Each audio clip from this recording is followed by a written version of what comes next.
All right, you ready for this funk masterclass? I'm always ready for whatever. All right, so let's get this show started.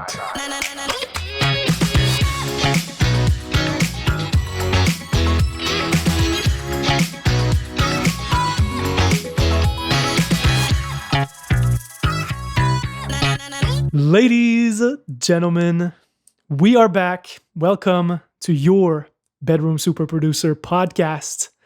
We are your hosts. My name is JT. My name is BK. And today we are going to try to define the undefinable, to categorize the uncategorizable, to wrap our heads around one of the most influential, productive, creative, groundbreaking artists of the 21st century. BK, do you want to lead the way here and tell our audience who we are talking about? We are talking about Prince Rogers Nelson. That's right. For all the usual suspects, we're talking about Prince, an undescribable force of nature. Been a huge fan for a long time. Remember the first time that I wanted to buy a Prince album, I hesitated between Prince and Michael Jackson. Finally chose Michael Jackson, but Prince was never too far from my mind. So, our main man was born in June 1958. Of course, we all know, tragically died in 2016, April 2016 at the age of 57. But let's focus on his earlier career. And he was from Minneapolis, Minnesota. The man sold more than 130 million records worldwide, which is, for me, an incredible feat. He was known as a songwriter, musician, played everything, played the bass, played the guitar, played the drums, a huge drum programmer, a great band leader, record producer. Everything was self-produced, if people don't know out there. A great dancer. If you've ever been to one of his shows, you know that that guy moves in heels too. He was also an actor, a filmmaker. I think he defined music from his earlier career, from the end of the 70s, 75, 76 when he started out, until his untimely death in 2016. He was always present and always defining what music should be. I think he even sort of reinvented the 80s that were kind of a bit boring at the beginning, and he kind of injected some funk, some nastiness so that the 80s could become something. He was well renowned for his falsetto and all his high-pitched screams. Spanned a musical genre that was very varied, from funk to R&B to rock to soul to we could even say synth pop, since he used a lot of synthesizers and everything. Characterized the Minneapolis sound, that special type of rock and funk mixed together. Released more than 39 albums. So I think we can start on that and go down the chronology and to see how his life has influenced music up to this day. What do you think of that? I think you made a great overall view for our audience of the wealth of accomplishments and all of the releases, like the breadth, the size of his creativity. Creativeness, not a word, right? I mean, Prince is really one of those guys that's kind of hard to wrap your head around.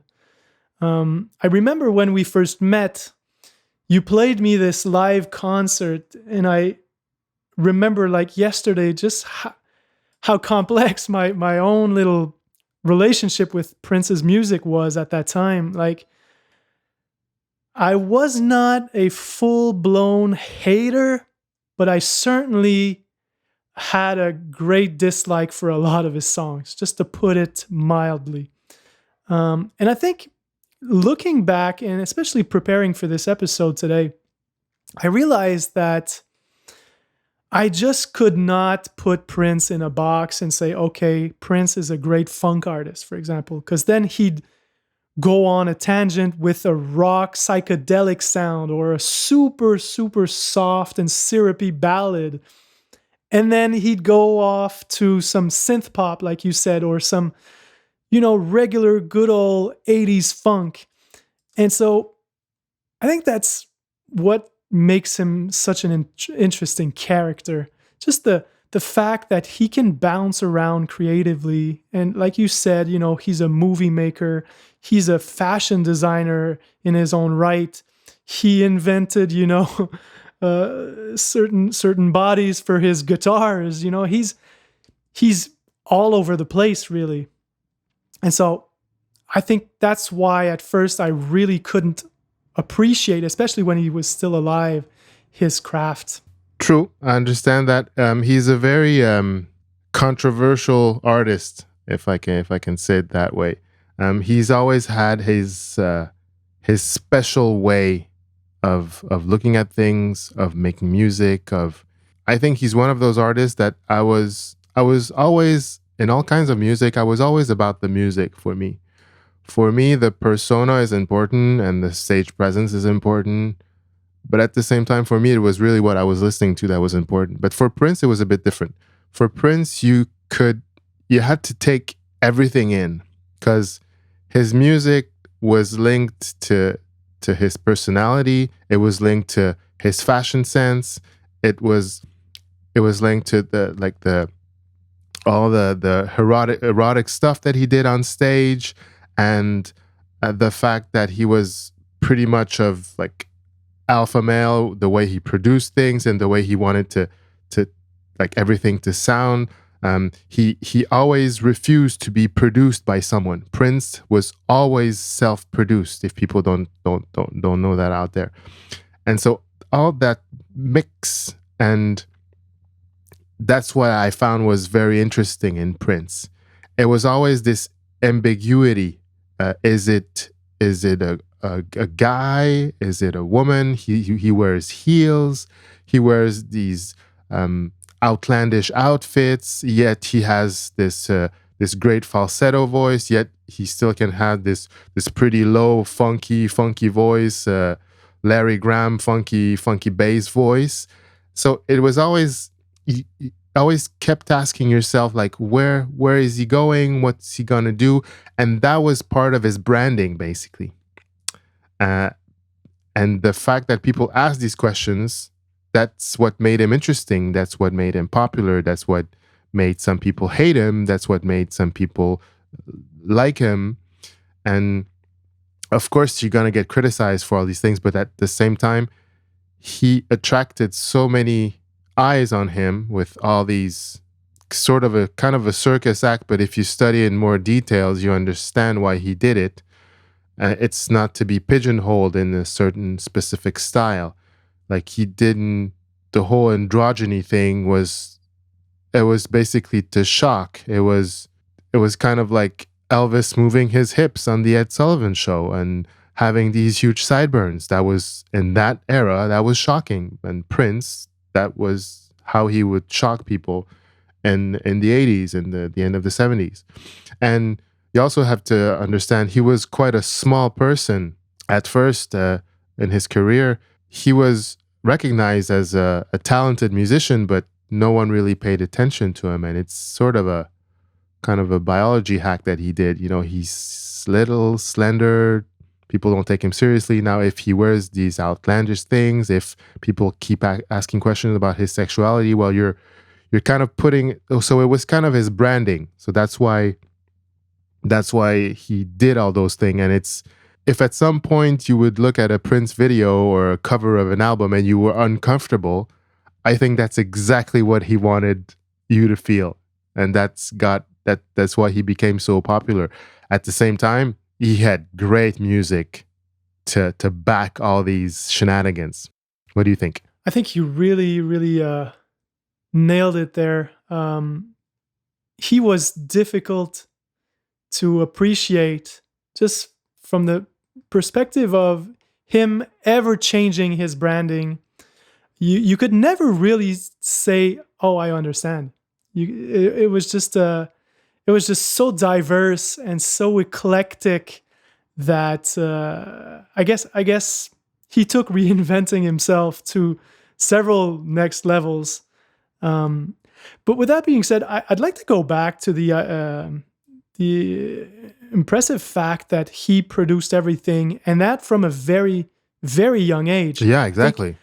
I think that he was signed, or at least he was working on his first major record around the age of like 17 or 18. He was signed on Warner. He was 19, so that shows you how what a Okay. genius he was. Yeah, and even from that day, he was playing every instrument, producing the whole thing. Like nobody at the record label, no A&R could tell him anything. He would have his way. And aside from the circus act and the flamboyant outfits and all that, you could tell that he had a focus that rarely you'll see in artists and performers and songwriters. Like he was really a one-man army, in the purest form or purest sense. Yeah, exactly. And you have to understand that when you think of that era, you think of, at least I do, you think of Madonna, you think of Michael Jackson, and you think of Prince. Those are like the top three stars from like that section of the 80s, 82 till 80, 89, 1990. Those were for me, there was like those three top stars. But you have to understand that the Madonnas were overproduced in huge studios with different producers and different arrangers and all kinds of like a lot of money behind them. Michael Jackson, same thing. Michael Jackson was basically made, right? He was first made by his dad with the Jackson 5, and then by all the producers that he worked with, the Quincy Jones, and they tailored him to be this king of pop, right? And for Prince, it was totally different. He had the same monies invested. He had access to gear and everything like at the same time, but it was always self-produced. So it was basically him and an engineer in the studio, and he had his band.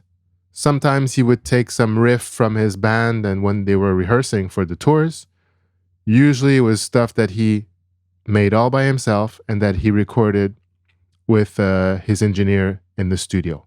Everything done by himself, produced by himself, all tracks done by himself. So it tells you just the type of person he was and the musical genius that he was, because I don't think Michael Jackson could play the guitar, the bass, and the drums the way Prince would.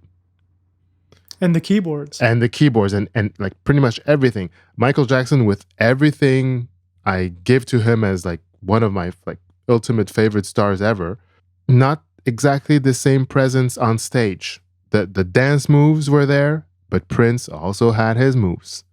But he also had the guitar lick moves. And Prince was famous for, he would sometimes go behind his bass players and he would show them what to play, like from behind. Yeah, play it like this.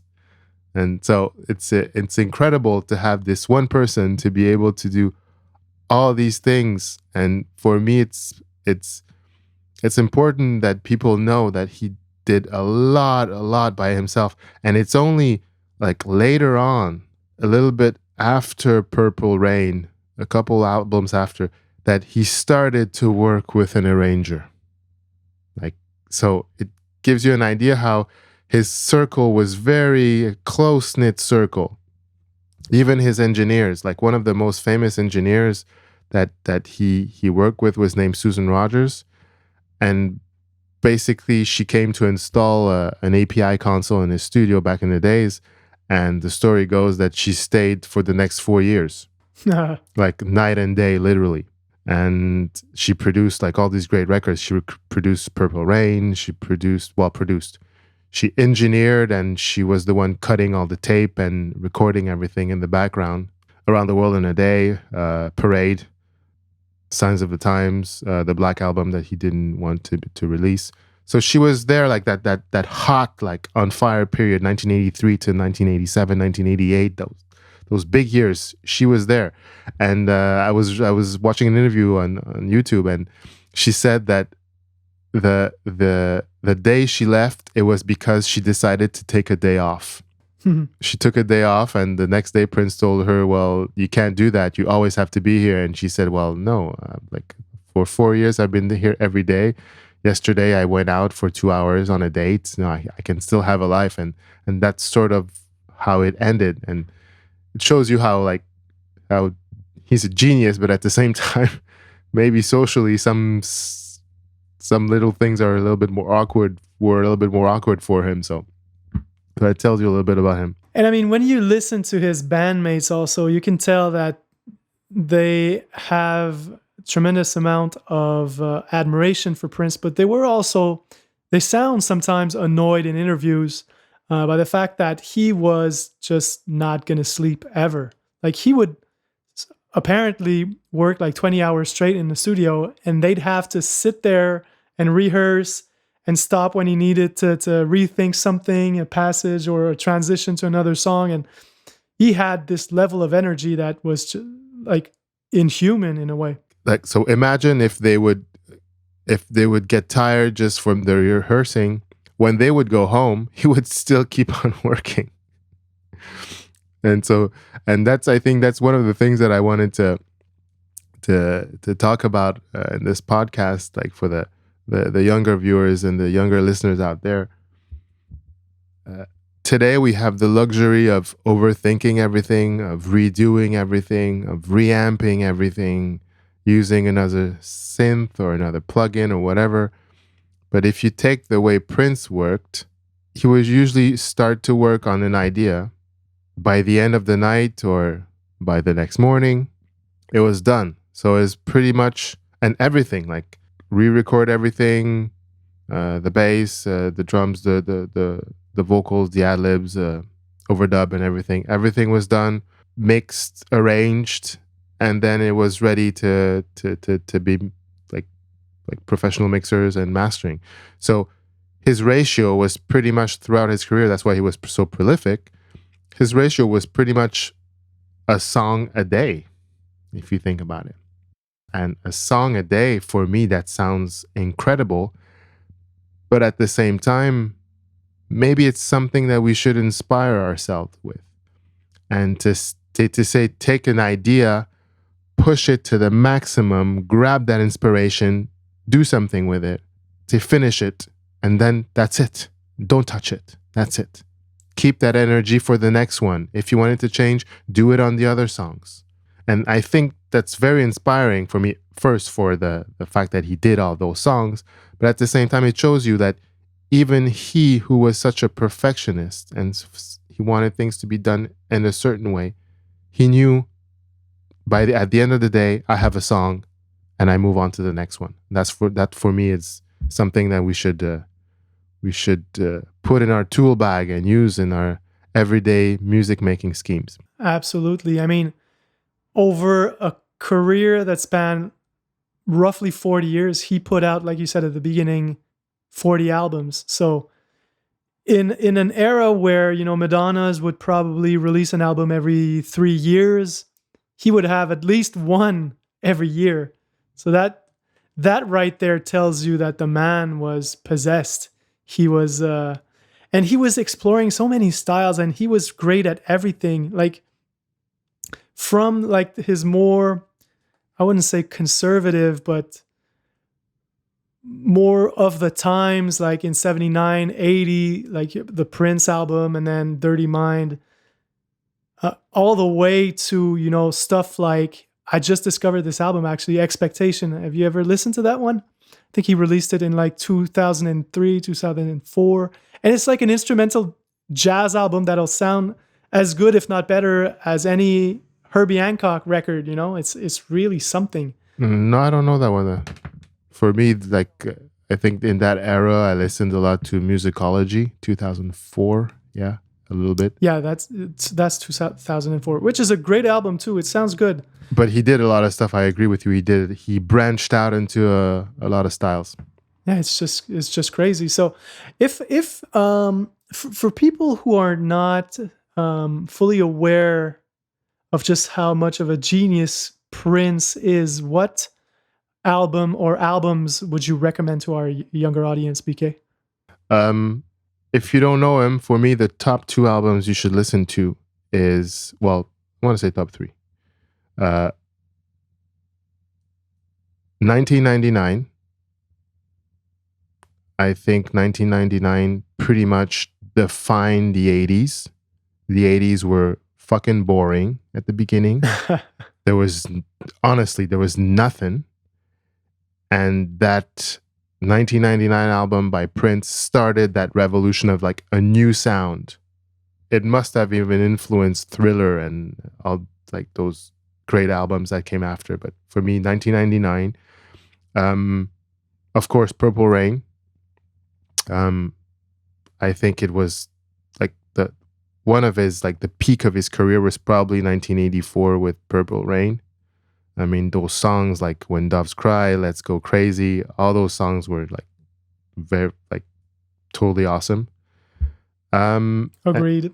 And then I would probably recommend something a little bit like, probably something like Musicology in 2004. It shows like that he's so versatile in doing anything. He could have done anything. He could have done jazz. He could have done like just soul. He could have done just R&B. He could have, but he kept reinventing things and doing it his own ways. So yeah, those would be my three.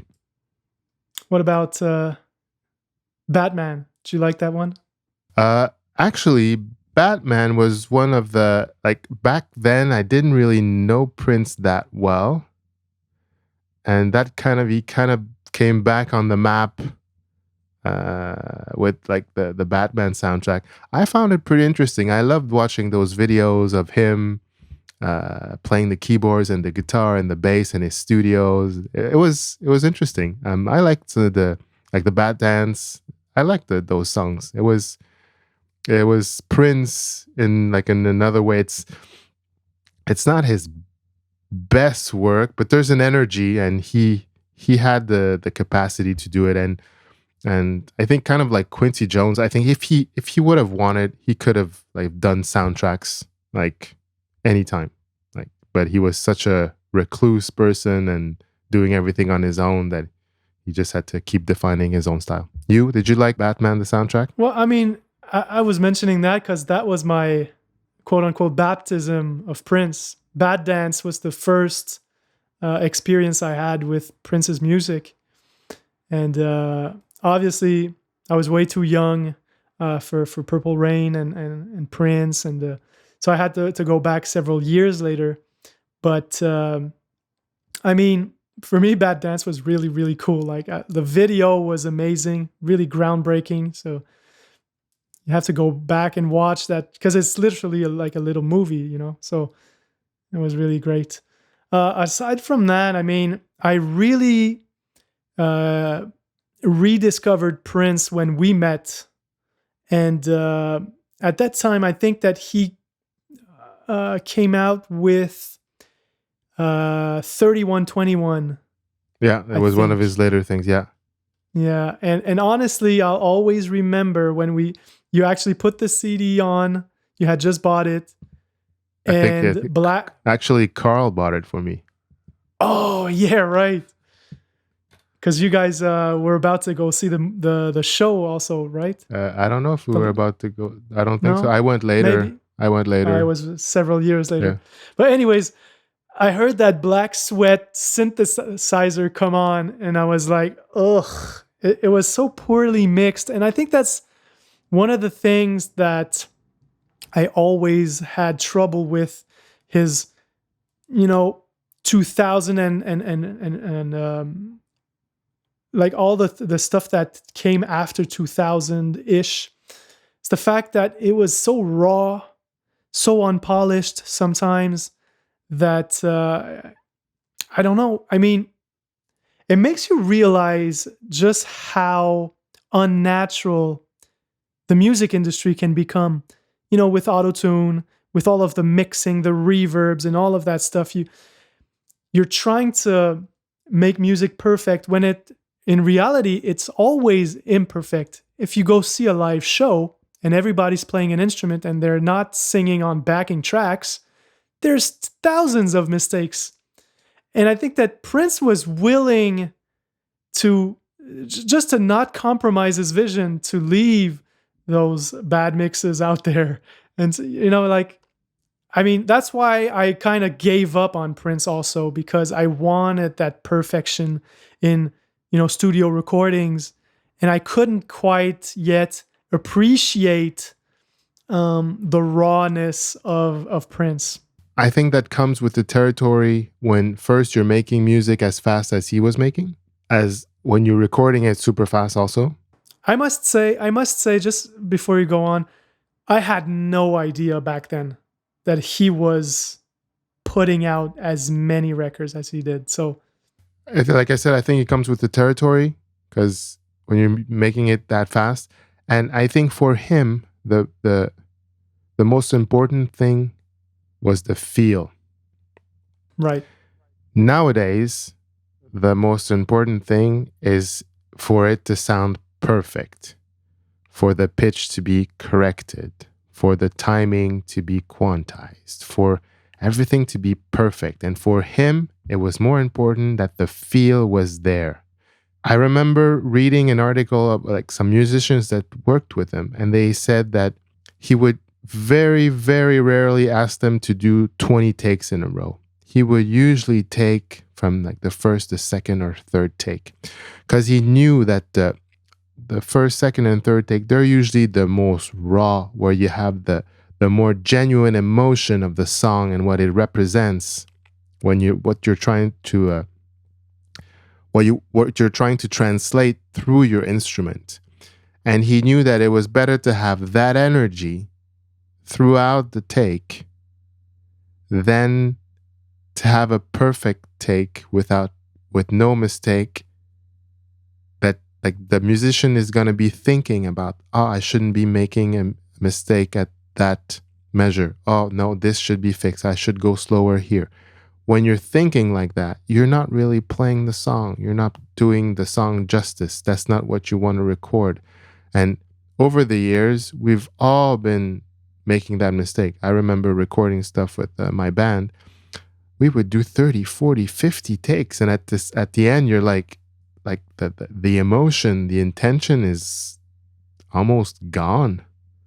At the end, you're so focused on what you missed and the fact that you missed this note right here, or here you were going too fast.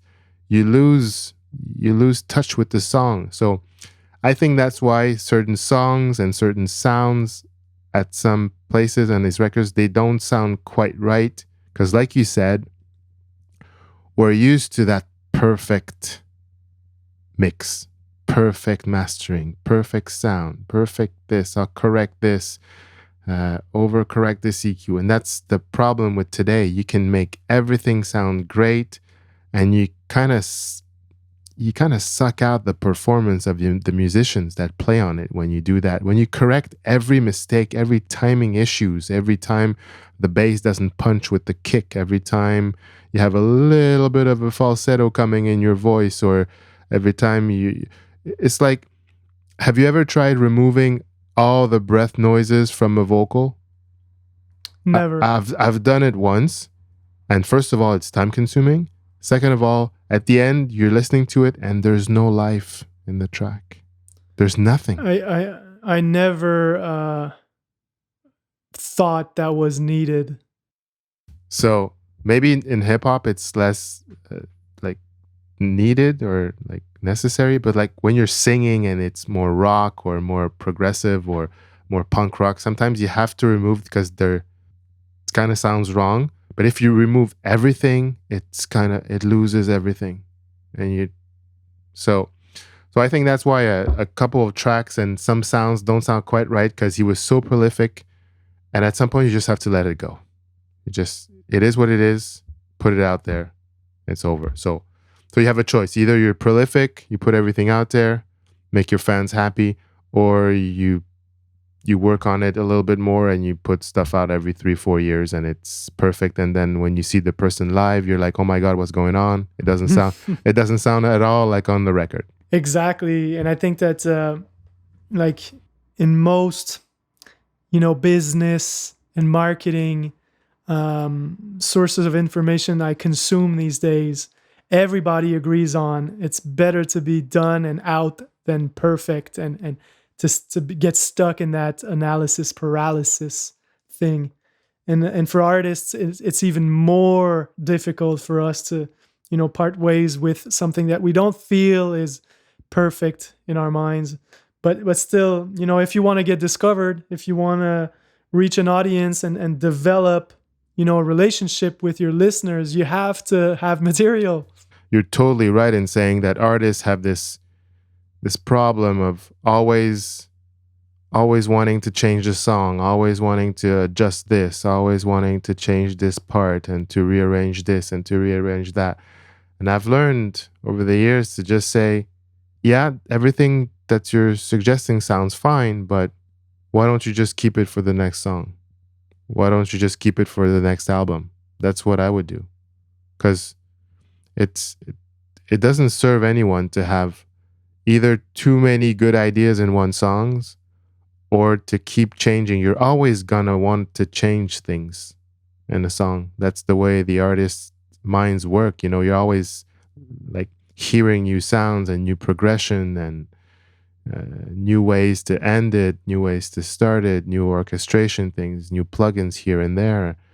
So at some point it has to end, and keep those good ideas for another album, another song, and just make something else. Would you agree that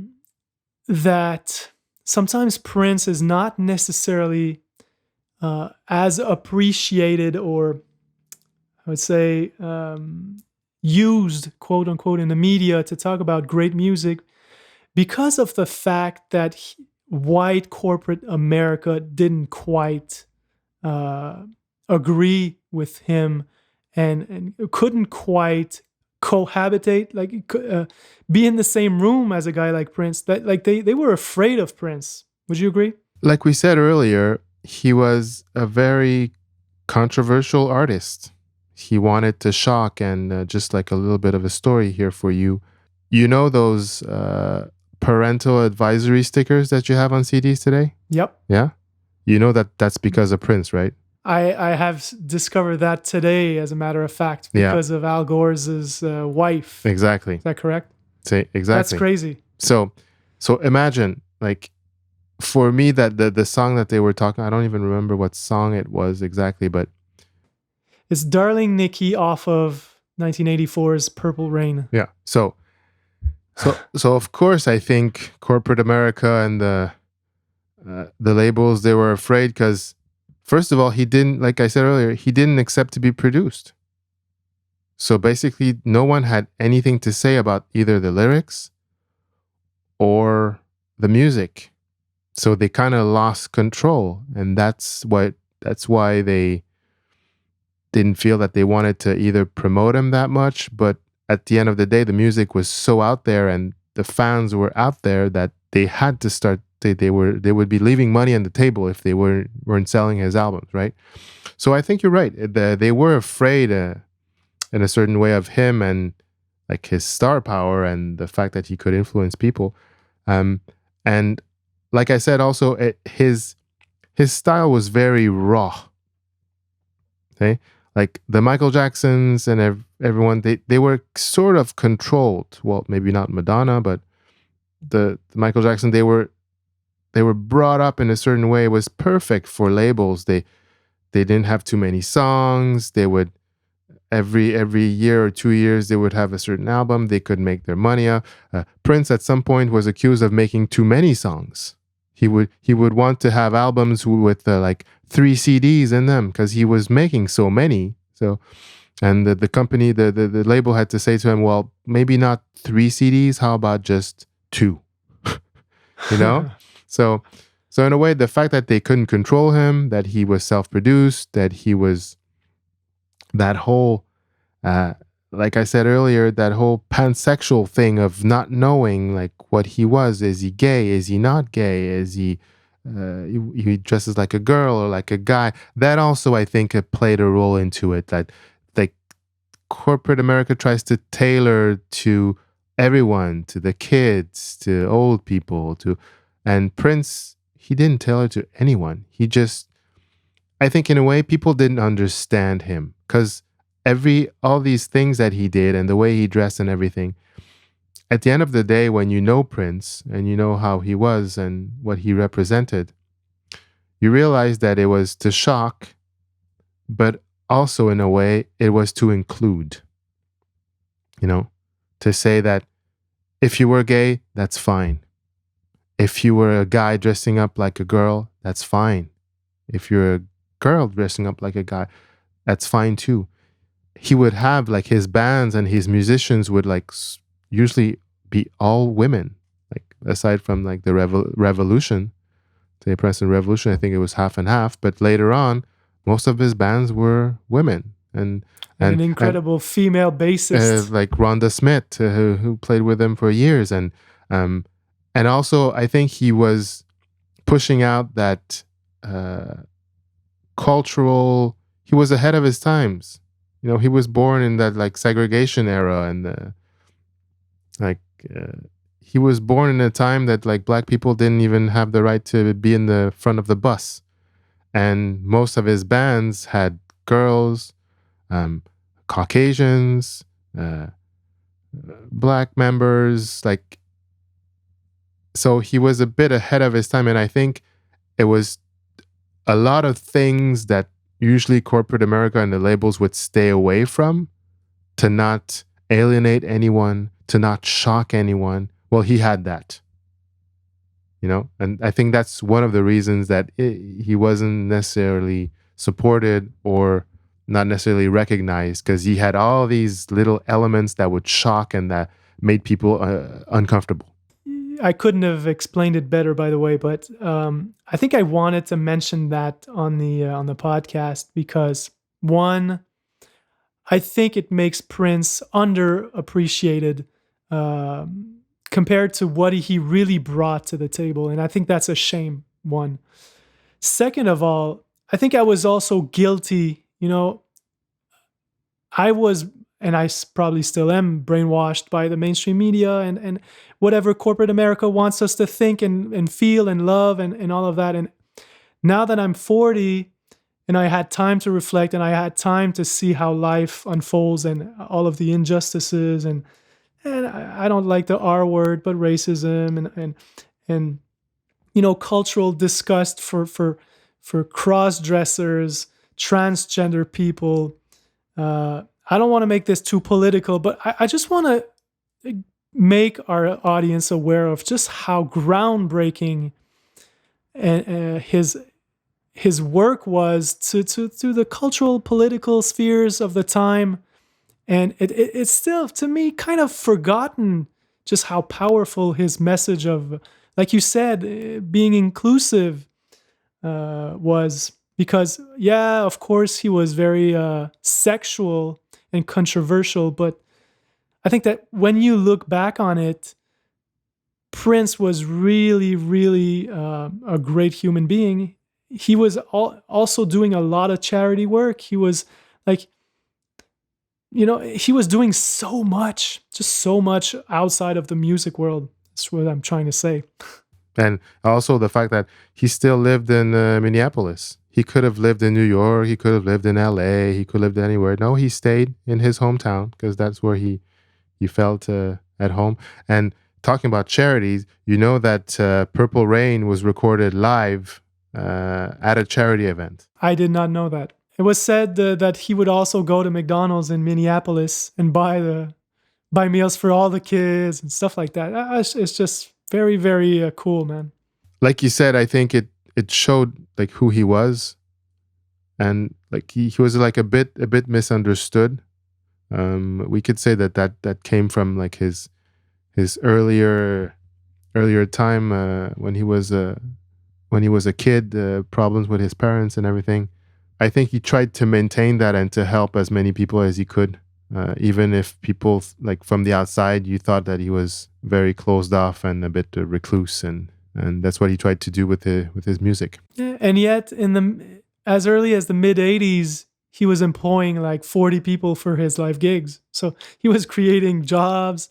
You know, he was giving a voice to, like you said, female artists. Like, I mean, having a funk female bassist in those times was unheard of. It was a man's game. And yet he had the best female bassist or best funk bassist of the time with him. Well, he recognized talent. I think for him that's what I was trying to say earlier.